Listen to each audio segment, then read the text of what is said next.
Assalamualaikum warahmatullahi wabarakatuh. Perkenalkan, nama saya Nura Karisma dengan NIM 06141182429001.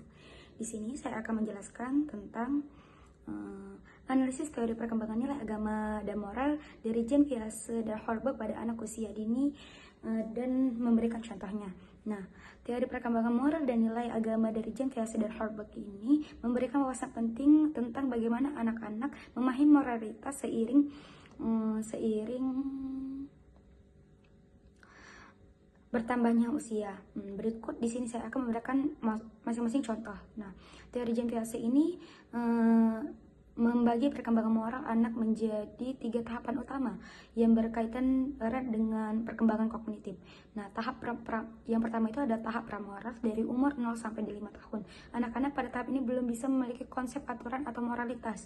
Mereka bermain tanpa memahami aturan formal dan tidak memiliki pandangan yang berstruktur tentang benar atau salah. Contohnya seperti seorang anak mengambil mainan kepada temannya tanpa merasa bersalah karena belum memahami konsep benar atau salah. Yang kedua itu ada tahap moralitas heteronom dari umur 5 sampai 10 tahun. Nah, anak mulai memahami aturan sebagai sesuatu yang tepat dan tidak dapat diubah, serta cenderung menilai tindakan berdasarkan konsekuensinya atau hukuman dan penghargaan. Contohnya, seorang anak tidak berbohong kepada gurunya karena takut dihukum, bukan karena memahami bahwa berbohong itu salah. Yang ketiga itu ada tahap moralitas dari umur 10 tahun ke atas. Anak menyadari bahwa aturan adalah hasil kesepakatan sosial yang bisa diubah melalui konsensus. Nah, mereka mulai mempertimbangkan sudut pandang orang lain. Contohnya seperti seorang anak memutuskan untuk berbagi makanan kepada temannya yang lapar meskipun tidak ada aturan untuk berbagi. Nah, teori Holberg ini mengembangkan teori perkembangan moral dalam 3 tindakan utama, masing-masing terdiri atas 2 tahap. Yang pertama itu ada tingkat orientasi hukuman dan kepatuhan. Anak mematuhi aturan untuk menghindari hukuman. Contohnya, seorang anak tidak memukul temannya karena takut dimarahi oleh orang tuanya. Yang kedua itu ada tahap orientasi atau relativitas instrumental. Anak mulai memahami hubungan timbal balik. Tindakan dilakukan untuk mendapatkan imbalan. Contohnya seperti seorang anak membantu temannya dengan harapan akan mendapatkan bantuan serupa di masa yang akan datang.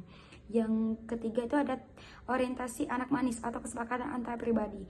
Anak berperilaku baik untuk mendapatkan persetujuan dari orang lain. Contohnya seperti seseorang anak membantu membersihkan rumah agar dipuji oleh orang tuanya. Yang keempat itu ada orientasi hukuman dan ketertiban. Nah, anak menghormati aturan dan hukum demi menjaga keraturan sosial. Contohnya seperti seorang siswa tidak menyontek saat ujian karena merasa melanggar aturan sekolah. Yang kelima itu ada orientasi kontrak sosial logistik. Anak mulai memahami bahwa hukum dapat diubah untuk kepentingan bersama. Contohnya seperti seorang remaja mendukung penggalangan dana untuk korban bencana karena merasa adalah tanggung jawab sosial. Yang keenam itu ada orientasi prinsip etika universal. Keputusan moral didasarkan pada prinsip universal seperti keadilan, hak asasi manusia. Contohnya seperti seseorang menolak melakukan tindakan diskriminatif meskipun mendapatkan tekanan sosial karena bertanggung dengan prinsip keadilan.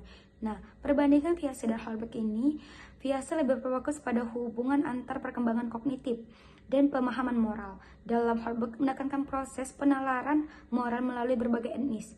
Keduanya sepakat bahwa perkembangan moral terjadi secara bertahap sesuai usianya.